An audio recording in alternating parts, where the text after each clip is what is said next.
માનવજ્યોત સંસ્થા દ્વારા ભોજન સમારંભોની વધી પડેલી રસોઈથી ગરીબોના પેટનો ખાડો પૂરાયો। માનવજ્યોતની આ પ્રવૃત્તિથી વર્ષે 2.5 લાખ લોકો ભરપેટ જમે છે। સ્ટોરી રિપોર્ટ બાય કરણ વાઘેલા, ભુજ। અત્યારે લગ્નની સિઝન પૂર બહાર ખીલી છે। ભુજ અને ભુજ વિસ્તારમાં ઘણા બધા લગ્નો યોજાય છે, ભોજન સમારંભો યોજાય છે અને અનેક પ્રસંગો યોજાતા હોય છે, જેની વધી પડેલી રસોઈ માનવજ્યોત સંસ્થાને આપી દેવામાં આવે છે। અને માનવજ્યોત સંસ્થા આ જે રસોઈ વધી પડી હોય એ ગરીબોના ઝૂંપડે પહોંચાડે છે। અત્યારે લગ્નની સિઝનની દરરોજ અમને લગ્નની સિઝન ચાલુ થઈ છે ત્યારથી દરરોજ અમને 8, 10, 12 ફોન આવે। રાતના છેલ્લે 11:30 સુધી ફોન ચાલુ હોય કે રસોઈ વધી છે, લઈ જાઓ।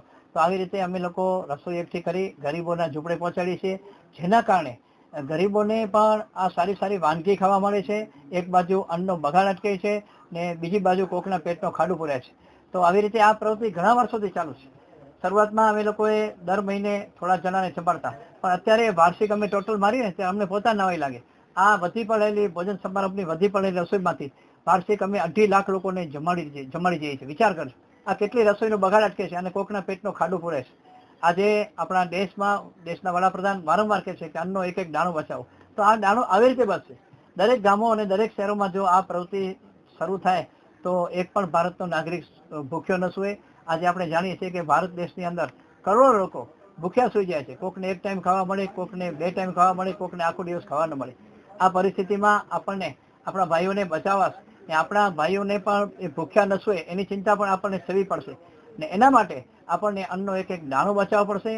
અને આ પ્રવૃત્તિ ચાલુ થશે તો ગુજરાતના દેશના અનેક જે લોકો ભૂખ્યા સૂઈ જાય છે એને ભૂખ્યા સૂવાનો વારો નહીં આવે।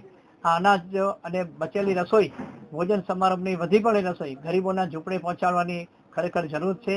અને આ કાર્ય આખા ભારતમાં, આખા ગુજરાતમાં શરૂ થશે તો ઘણા બધા લોકો જે ભૂખ્યા સૂઈ જાય છે એને અન્નનો દાણો એના મોઢામાં જશે, પુણ્ય પ્રાપ્ત થશે અને આ લોકોને ક્યારે પણ ભૂખ્યા સૂવાનો વારો નહીં આવે। તો લોકોને મારી નમ્ર અપીલ છે કે જે ભોજનની સમારંભની રસોઈ વધી પડે એ આપણે માનવજ્યોતને આપીએ અને આપણે માનવજ્યોત સંસ્થા આ અનાજ જે વધી પડે છે, જે રસોઈ વધે છે એ ગરીબોના ઝૂંપડે પહોંચાડે છે, જેથી એમના પેટનો ખાડો પૂરાય છે।